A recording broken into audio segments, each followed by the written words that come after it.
therefore advises residents to use alternative routes, namely the Northern Bypass and the Nairobi-Thika Superhighway, as efforts are made to source funds for the construction of a bridge, as Aria mentioned.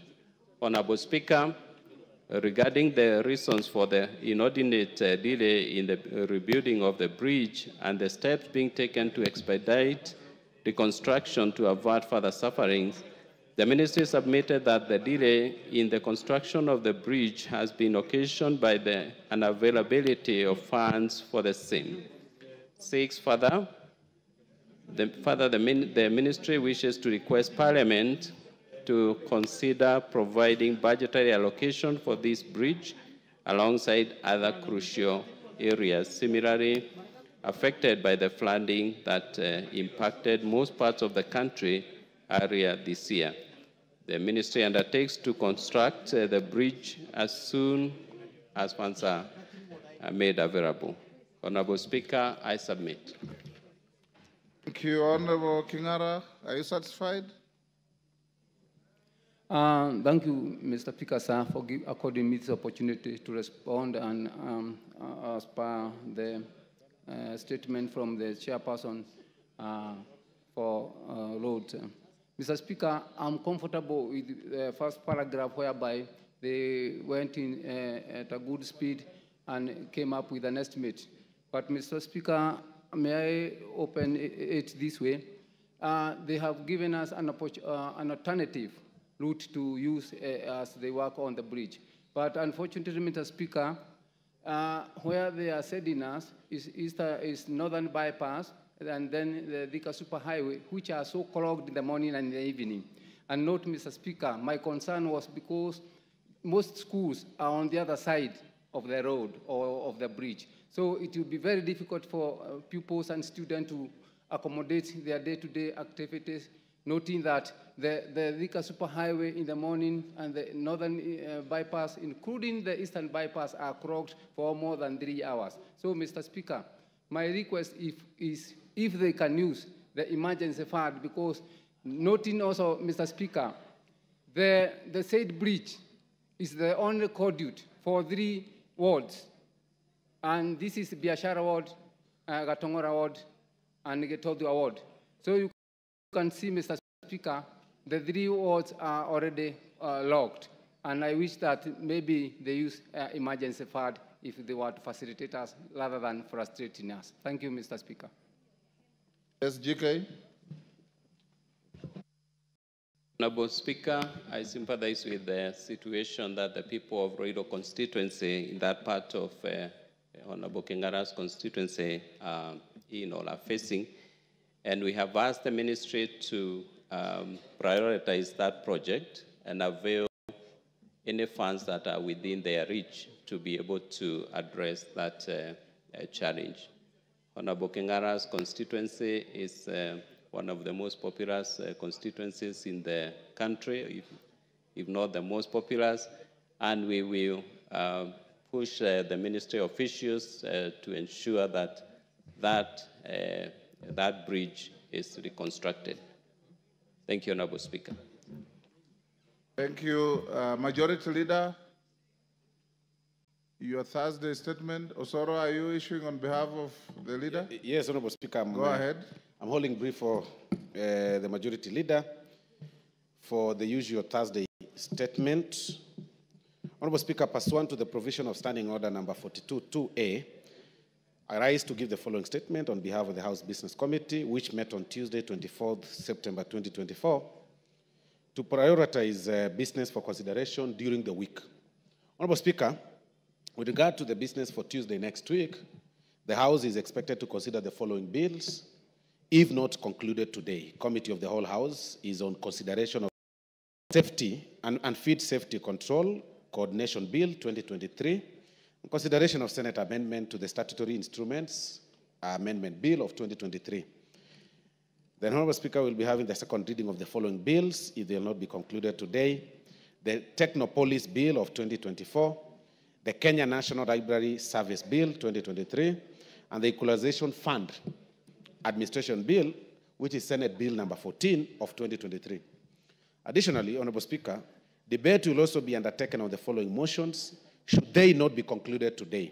1, consideration of the Senate amendment to the Food and Safety and Feed Safety Control Coordination Bill of 2023, consideration of Senate amendments to the Statutory Instruments Amendment Bill of 2023, 3, first report on the implementation status of the House resolutions on the committee reports and public petitions, report on the alleged unfair trade practices by foreign investors in Kenya, second report on employment diversity, audit in public institutions, report of the extraordinary session of the 6th Pan-African Parliament, that is PAP, consideration of reports on financial statements of state corporations of the Nyanza region, Honorable Speaker, and finally, the consideration of session of paper number 5 of 2023 on the national policy on labor migration. Honorable Speaker, in accordance with the provisions of the Standing Order number 42A5 and 6, I wish to convey that the Cabinet Secretary for Environment, Climate Change and Forestry is scheduled to appear before the House on the afternoon of Wednesday, 2nd October 2024, to respond to the following questions. 1, question number 3 or 4 of 2023, by the member for Alego Usonga, the Honorable Samuel Atandi, regarding issuance of alliances for construction of residential property on plot number LR number 33734/338 along Othaya Road, Kileleshwa, by the National Environment and Management Authority without public participation. Question number 02924, by the member for Maragua, the Honorable Wamaua, regarding report on the COH, commonly known as Mandazi, regarding the presence of Lalela Company Limited and Naraitoi Company Limited that are engaging in large-scale irrigation-based farming along Amalo River and cloud seeding activities. Honorable Speaker, the Minister will also be answering question number 106 to 2024 by the member for Westlands, the Honorable Timothy Wanyonyi, regarding the measures put in place to reclaim, safeguard, and sustain all riparian areas and vulnerable ecosystems within the country. Further, the Honorable, the Cabinet Secretary will also be responding to question number 107 of 2024 by the member for Nakuru County, the Honorable Liza Chelule, regarding the preservation of wetlands and catchment areas within the country and the government's plan in conjunction with Community Forest Association nationwide to plant 15 billion trees within the next decade. Question number 129 of 2024 by the member for Ruaraka, the Honorable T.J. Kajwang, regarding the Nairobi River pollution and the reasons for continued contamination despite interventions made over the years by various institutions. Honorable Speaker, the Minister will also be answering question number 130 of 2024 by the member for Tigania West, the Honorable Dr. John Mtunga, regarding key actors and benefits gained through climate financing to fight issues arising from climate change. In conclusion, Honorable Speaker, the House Business Committee will be reconvening on Tuesday, 1st October 2024 to schedule business for the rest of that week. I now wish to lay this statement on the table of the House. Thank you very much, Honorable Speaker. Thank you, Chief Whip of the Majority Party.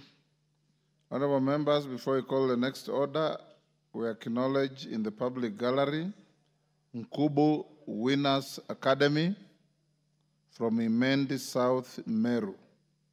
On my behalf and on behalf of the House, we welcome the students and their teachers to the House of Parliament. Next order.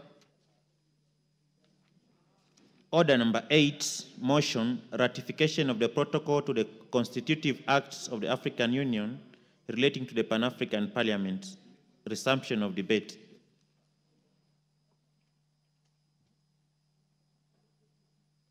I understand this debate has some time to go. Who was on the floor?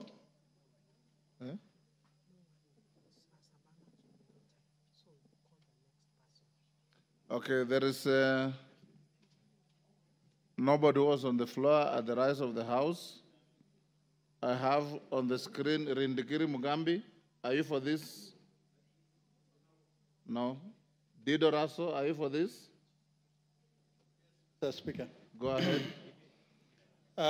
Thank you very much, Honorable Speaker.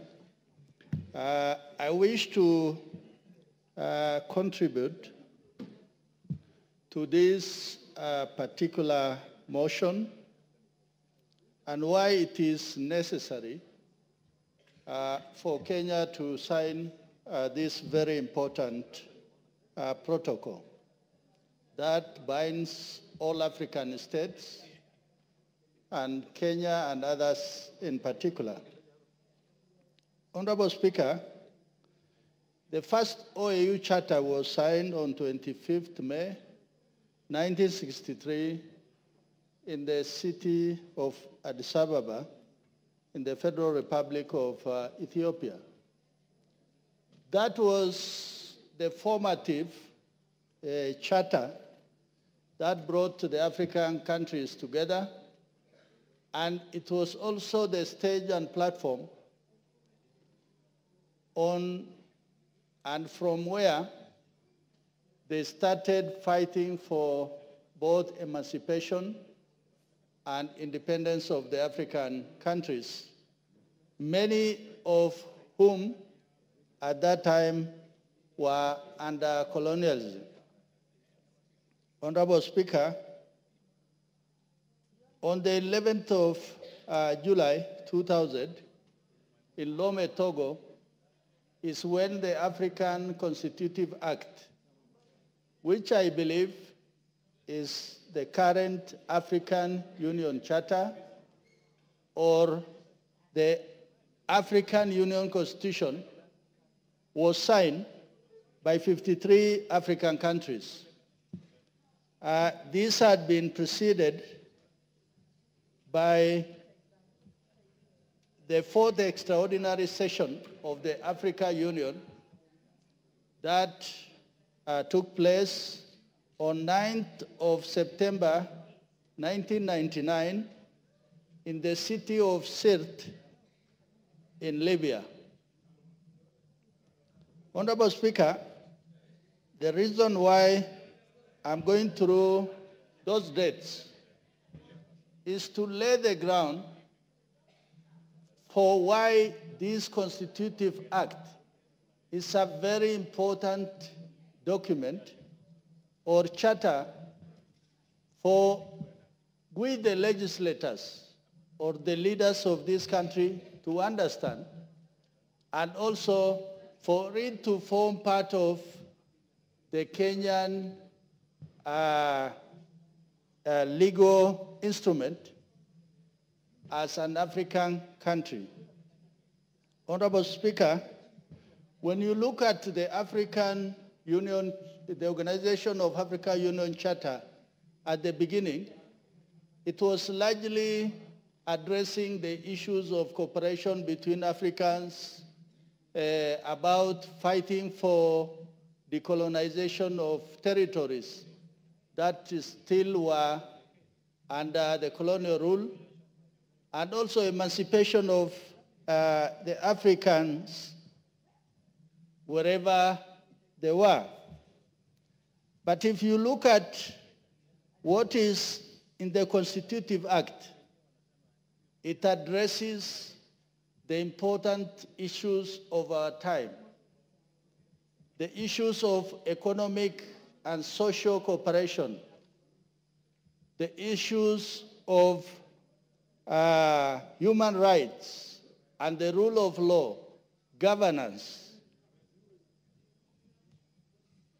A strong Africa that looks at partnership between its people, its neighbors, and also the rights of groups that are marginalized within the countries, women and youth.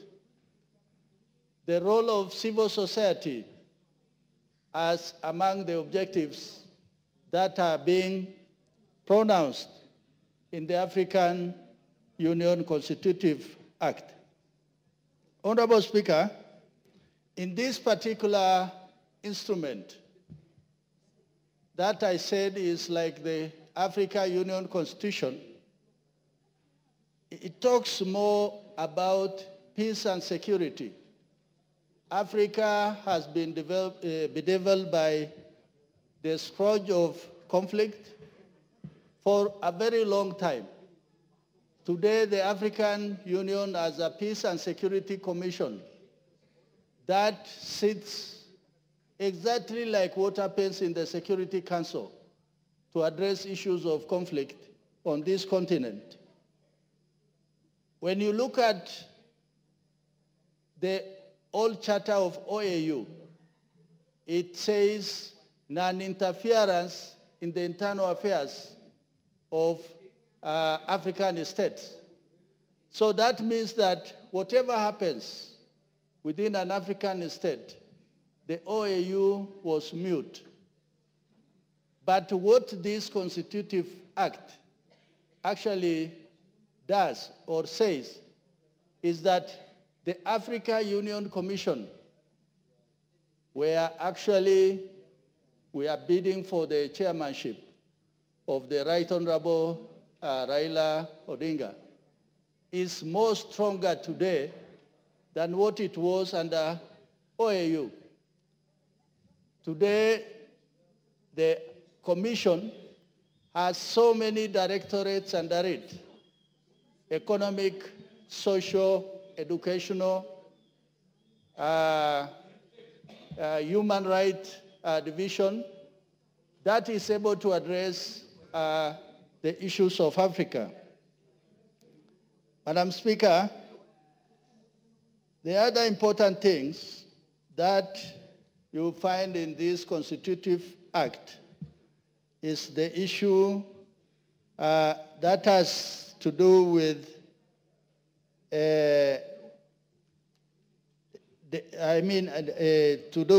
democracy, good governance, and public participation. Madam Speaker, before now, the African Union was not able to clearly talk about election in a member state. Kenya holds its election, it goes whatever direction, maybe there is post-election violence. African Union was quiet about it. But under the Constitutive Act, they are concerned that the issues that happen in Kenya, if they are not good, then they have a ripple effect over the neighboring countries. So that is why African Union takes cognizance of it. Madam Speaker, among other important things that this Constitutive Act addresses is the issue of inter-African infrastructure. Vision Agenda 2063, African Free Trade Agreement. With this, you can see that there's more partnership, there's more engagement within the African Union. Madam Speaker, through the Constitutive Act, the structure or organization of the African Union is more pronounced. Whereas it used to just have a very rudimentary structure of about 4 or 5. With this, you have the executive, the Pan-African Parliament, the Court of Justice, specialized technical committees, the permanent representative committees, Economic, Social, and Cultural Council. So all this is encompassing that they want to address the issue of the African continent and its people holistically. So for those many remarks, Madam Speaker, I support and ask my colleagues to support so that this particular instrument becomes an instrument within the laws of the land. Thank you, Honorable Speaker.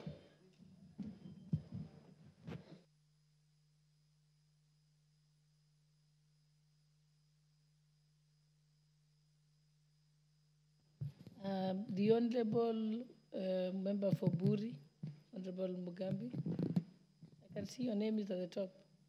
Oh, you don't want to speak to this? On the second. Okay. The Honorable Moses Kirima, Member for Central Elementi.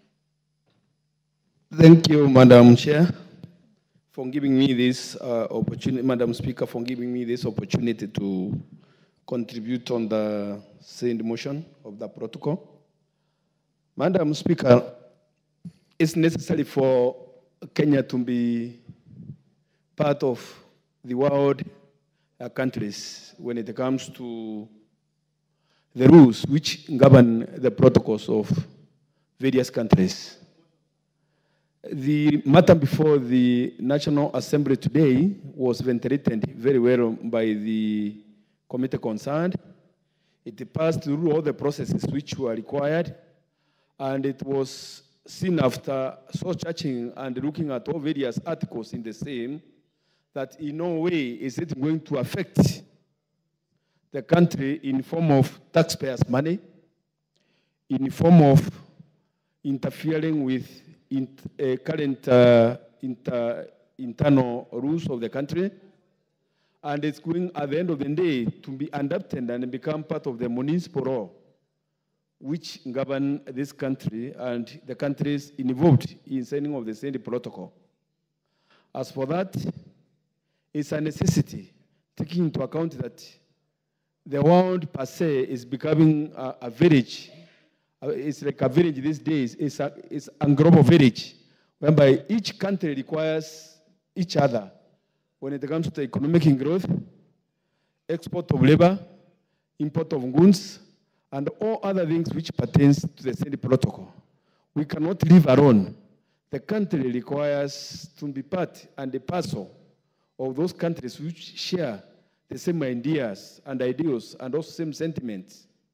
And as for that, the protocol is necessary for this country, for it to prosper better and a little bit further than where we are, and also to be appreciated in those countries which are part of this protocol. And as for that, I therefore support the motion. Thank you, Madam Speaker. Okay, the Honorable Member for Wundanyi, Honorable Mashoka. Yeah. Okay, those who want to contribute to this debate, kindly put the intervention button. The Honorable Member for Tharaka Nithi, Honorable Murugara. Thank you very much, Madam Speaker. Madam Speaker, allow me also to support this motion so that we are able to ratify the protocol to the Constitutive Act of the African Union relating to the Pan-African Parliament. It is important for the House to keep on noting every time we have such protocols that it's a requirement of our Constitution that once our country, Kenya, becomes a signatory to a protocol, international protocol, then that protocol ought to be brought to the House so that it is ratified to become binding on the country. After ratification, the protocol becomes part and parcel of our domestic laws. Therefore, we are bound. This is also pursuant to the Treaty Making and Ratification Act, which is Chapter 4D of the laws of the country. So upon approval or ratification of this protocol, Kenya is going to be part and parcel of the Act of the African Union, which is going to constitute the Pan-African Parliament. It's also important to observe that we are part and parcel of the Pan-African Parliament, and we have that chapter in this House which deals with the Pan-African affairs. It's also important to note that we have been a member of the African Union since inception of the country in 1963 when we became independent. And we have steadfastly stood with the African Union. In fact, in the early 80s, the late President Moi was the chairperson or the chairman of the African Union, as he used to be called. And we were very proud of that event during that epoch. Today, as we speak, we are presenting a formidable candidate for the chairmanship of the African Union Commission. And that is no other than the indefatigable Right Honorable former Prime Minister, Raila Amolo Odinga. And we wish him very well. He has the full backing of the country. I think we have gone out of our way to ensure that all the friendly countries that support Kenya actually support his candidature. And we are just waiting to see how the voting would go. But we are almost certain that he's going to be elected as the chairperson. So this is very important, because we are going to strengthen the Pan-African Parliament through this act, which does constitute it. We will also be able to be part and parcel of Pan-Africanism in Africa. It goes without gainsaying that our founding fathers of the African continent those days played a pivotal role in ensuring that Pan-Africanism spread. All the time we mention this, the late Kwame Nkrumah comes into play, Mwalimu Julius Nyerere, we had Jomo Kenyatta in Kenya, we had Sedasego in Senegal, and everywhere else. These were Pan-Africanists who stood for the African unity. And today, we should actually be edging towards the union of the African continent, so that we stop seeing ourselves just not as regional blocks, the East African Community, the South African Development Commission, the North African Bloc, and whichever. We see ourselves as one continent transiting to an African state, where possibly we are going to have the African currency, amongst many other trading issues that we should bring together and speak in one voice. So this is a very important act to be executed by the African Union relating to the Pan-African Parliament, and as Kenyans, we should actually embrace this 100%. So as we wish the Right Honorable Raila Amolo Odinga the very best for the chairmanship of the African Union, we confirm today we do support this ratification, which also goes towards showing that we are together with the African Union in issues relating to Pan-Africanism. Thank you, Madam Speaker. I support. Thank you. The Honorable Member for Suba North, Honorable Millie Odhiambo. Thank you, Madam Speaker, for giving me this opportunity. And Madam Speaker, I want to say from the onset that I support this motion. And Madam Speaker, I served in the Pan-African Parliament in the 12th Parliament. And Madam Speaker, one of the reasons that I support this protocol is that it addresses some of the reasons for which I was not very keen to go back to Pan-African Parliament. But with this protocol, I'm really happy that they have actually addressed some of those issues. The Pan-African Parliament was a parliament with a lot of potential. It still has.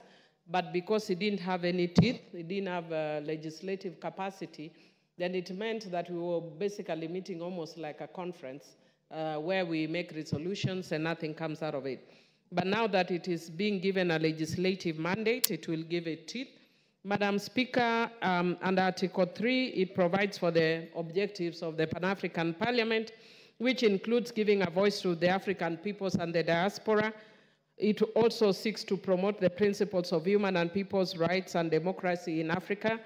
It encourages good governance, respect for the rule of law, transparency and accountability in member states. It promotes peace, security, and stability in Africa. It seeks to strengthen continental solidarity, cooperation, and development, and build a sense of common destiny. Madam Speaker, the only issue that I'm noticing, even though it talks about ensuring that the languages that shall be spoken are the languages of the African Union, I would want to encourage especially our own government to consider not only making sign language a language as we had said earlier today, but also to ensure that every school is taught right from primary French. And Madam Speaker, this is so that it actually enhances integration and Pan-Africanism, because you find that sometimes you are much closer to countries that are far away from us because of the issue of the language barrier. Madam Speaker, I'm happy under Article 4, it provides that at least 2 members of the 5 members that will be sent by countries shall be women. Madam Speaker, I'm happy that the treaty now looks at the constitutive architecture and also mandate. I've spoken to the mandate, but even in terms of a constitutive architecture, the parliament as currently constituted includes members who are members of our own parliaments. Like I was serving as a member of parliament when I was also a member of the Kenyan parliament. But now it will be constituted more like the East African parliament, where members of parliament will not be members of existing parliament. Madam Speaker, they will be elected direct, even though they will be serving in their, voting in their individual capacities. I want to thank the chair of JILAC, especially for making a connection of the important role of this, and the hopeful election of our party leader, Honorable Raila Amolo Odinga, to the AU chairmanship, because this is one of the organs of the AU. And we are hoping once he takes on the leadership, then he will revamp. And that is why it is good that this should go ahead of that. Madam Speaker, one of the things that I also like is that it has also